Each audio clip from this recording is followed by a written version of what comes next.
கேரள மாநிலம் மலப்புரம் மாவட்டம் திருவூர் அருகே உள்ள சிறியமுண்டம் மேல்நிலைப்பள்ளி மாணவர்களுக்கும் மதிப்பெண் சான்றிதழ் பெற வந்த முன்னாள் மாணவர்களுக்கும் இடையே மோதல் ஏற்பட்டது. இதனால் அப்பகுதியில் பரபரப்பு நிலவிய நிலையில் 2 பேர் காயமடைந்தனர்.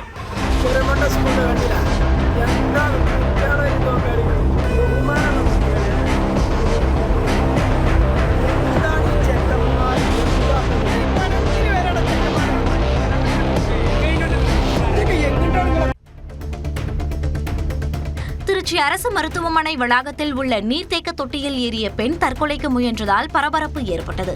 போலீசார் மற்றும் தீயணைப்பு மீட்புத் துறையினர் அவரை பாதுகாப்பாக மீட்டு முதலுதவி சிகிச்சை அளித்தனர். அரசியல் பிரமுகர் ஒருவர் தன்னிடம் 25 லட்சம் ரூபாய் பெற்று மோசடி செய்ததாக அவர் குற்றம் சாட்டிய நிலையில் காவல்துறையினர் விசாரணை நடத்தி வருகின்றனர்.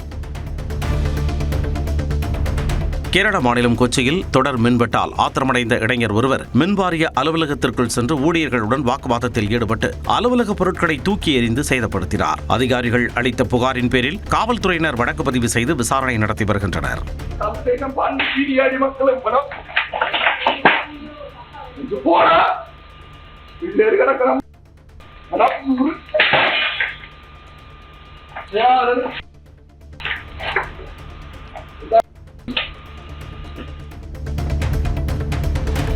உலக புகழ்பெற்ற மதுரை மீனாட்சியம்மன் கோயில் குடமுழுக்கில் சமஸ்கிருதத்திற்கு இணையாக தமிழ் வேதங்களையும் மோத உத்தரவிடக் கோரிய மனு மீதான விசாரணையை உயர்நீதிமன்ற மதுரை கிளை ஆகஸ்ட் 7ஆம் தேதிக்கு ஒத்திவைத்தது. குடமுழுக்கில் தமிழில் மந்திரங்கள் ஓதுவது ஆகம விதிக்கு எதிரானது என கூறி ஆதிசைவ சிவாச்சாரியார்கள் அமைப்பு சார்பில் இந்த மனுவுக்கு எதிர்ப்பு தெரிவித்து நீதிமன்றத்தில் இடையீட்டு மனு தாக்கல் செய்யப்பட்டுள்ளது. இந்த இடையீட்டு மனு குறித்து பதில் மனு தாக்கல் செய்ய மனுதாரருக்கு உத்தரவிட்டு நீதிபதி சரவணன் வழக்கை ஒத்திவைத்தார். கேரள திருவனந்தபுரத்தில் உள்ள தனியார் ஹோட்டலில் நடைபெற்ற நிகழ்ச்சியில் பங்கேற்ற காங்கிரஸ் எம்பி சசி தரூர் லிப்ட் பழுதால் சுமார் 30 நிமிடங்கள் உள்ளே சிக்கிறார். தீயணைப்பு மீட்பு படையினர் ஹைட்ராலிக் கருவி மூலம் லிப்ட் கதவை திறந்து அனைவரையும் பாதுகாப்பாக மீட்டனர்.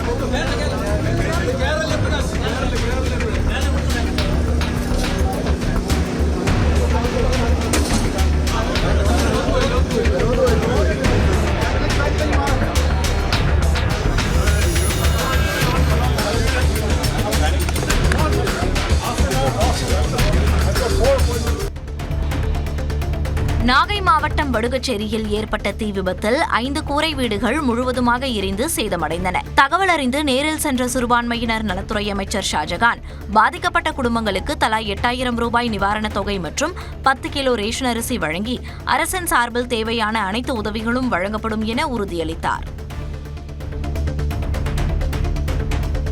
கோவை மற்றும் பொள்ளாச்சியில் செயல்படும் தொழில் நிறுவனங்களில் சிறு குறு மற்றும் நடுத்தர தொழில் நிறுவனங்கள் துறை அமைச்சர் மதன்ராஜ் ஆய்வு செய்தார். பின்னர் செய்தியாளர்களிடம் பேசிய அவர் 2036க்குள் தமிழகத்தின் 1.5 டிரில்லியன் அமெரிக்க டாலர் பொருளாதார இலக்கை எட்ட குறு மற்றும் சிறு தொழில்களை மேம்படுத்தும் நடவடிக்கைகள் தீவிரமாக மேற்கொள்ளப்பட்டு வருவதாக தெரிவித்தார். தொழில் முனைவோரின் பிரச்சினைகளுக்கு மாவட்டந்தோறும் தீர்வு காணப்படும் என அமைச்சர் மதன்ராஜ் கூறினார். கோவை கொடிசியா வளாகத்தில் 10வது புத்தக திருவிழா தொடங்கியது. வரும் 26ஆம் தேதி வரை நடைபெறும் இந்த விழாவில் 200க்கும் மேற்பட்ட அரங்குகளில் கல்வி, இலக்கியம், வரலாறு, போட்டித் தேர்வு உள்ளிட்ட பல்வேறு நூல்கள் காட்சிக்கு வைக்கப்பட்டுள்ளன. காலை 10 மணி முதல் இரவு 8 மணி வரை நடைபெறும் இந்த விழாவுக்கு நுழைவு கட்டணம் இல்லை என அறிவிக்கப்பட்டுள்ளது. காரைக்கால் அருகே ரசாயன தொழிற்சாலையில் வாயு கசிந்து ஏற்பட்ட தீ விபத்து மற்றும் கரும்புகையால் 10க்கும் மேற்பட்டோருக்கு வாந்தி மயக்கம் ஏற்பட்டது.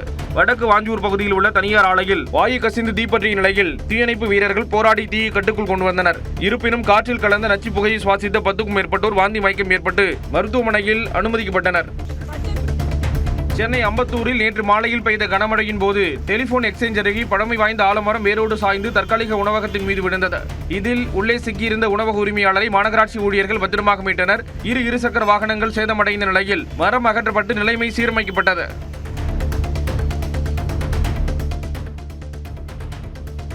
அனைத்து தடைகளையும் தாண்டி ஜனநாயகன் திரைப்படம் ஜூலை 23ஆம் தேதி வெளியாக இருப்பது மகிழ்ச்சி அளிப்பதாக மீன்வளத்துறை அமைச்சர் ஸ்ரீநாத் தெரிவித்துள்ளார். தூத்துக்குடியில் செய்தியாளர்களிடம் பேசிய அவர் இந்த படம் மக்களுக்கு பெரிய கொண்டாட்டமாக அமையும் என்று கூறினார். சென்னை திருவல்லிக்கேணியில் கள்ளநோட்டு வைத்திருந்த மலேசியாவை சேர்ந்த பெண் உள்ளிட்ட இருவரை காவல்துறையினர் கைது செய்தனர். ரகசிய தகவலின் பேரில் தனியார் விடுதிக்கு விரைந்த காவல்துறையினர் மலேசியாவை சேர்ந்த புவனேஸ்வரி, ரவிச்சந்திரன் ஆகியோரை கைது செய்து அவர்களிடமிருந்த 22,79,000 ரூபாய் அசல் பணம், 7,500 ரூபாய் கள்ளநோட்டு, யூரோ, 16 பாஸ்போர்ட்டுகள் உள்ளிட்டவற்றை பறிமுதல் செய்தனர். வேலூர் அருகே ஏற்கனவே திருமணமானதை மறைத்து 17 வயது சிறுமியை கடத்தி சென்று இரண்டாவது திருமணம் செய்ய முயன்ற இளைஞரை காவல்துறையினர் போக்சோ சட்டத்தின் கீழ் கைது செய்தனர். கொனவட்டம் கிராமத்தை சேர்ந்த ஆயித் பாஷாவுக்கு ஏற்கனவே திருமணமாகி குழந்தைகள் உள்ள நிலையில் 17 வயது சிறுமியிடம் ஆசை வார்த்தை கூறி கடத்திச் சென்று இரண்டாவது திருமணம் செய்ய முயன்றதாக கூறப்படுகிறது. இது தொடர்பாக பெற்றோர் அளித்த புகாரின் பேரில் ஆயித் பாஷாவை காவல்துறையினர் கைது செய்தனர். சேலம் மாவட்டம் மேட்டூர் அனல் மின் நிலையத்தில் பணி நிரந்தரம் கோரி ஒப்பந்த தொழிலாளர்கள் 3வது நாளாக போராட்டத்தில் ஈடுபட்டனர். அனல் மின் நிலையத்தில் ஒப்பந்த அடிப்படையில் பணியாற்றும் 1000க்கும் மேற்பட்டோர் போராட்டத்தில் பங்கேற்றனர். அனல் மின் நிலைய நிர்வாகம் மற்றும் தொழிலாளர்களிடையே நடைபெற்ற பேச்சுவார்த்தையில் உடன்பாடு எட்டப்படாததால் குடும்பத்தினருடன் நுழைவாயில் முன்பு அமர்ந்து தர்ணா போராட்டத்தில் ஈடுபட்டனர். அவர்களை காவல்துறையினர் அப்புறப்படுத்த முயன்றதால் வாக்குவாதம் ஏற்பட்டது. கேரள மாநிலம் இடுக்கி மாவட்டம் சின்னக்கானல் சூரியநெல்லி பகுதியில் கால் வழுக்கி கீழே விழுந்த யானை ஒன்று மீண்டும் எழுந்து ஓடியது.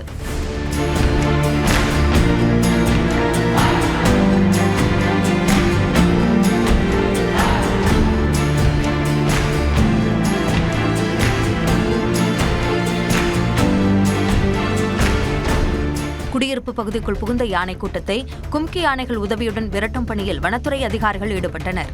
அப்போது அடர்ந்த வனப்பகுதியில் சரிவான மலைப்பாதையில் சென்ற யானை கால் வழுக்கி கீழே விழுந்தது.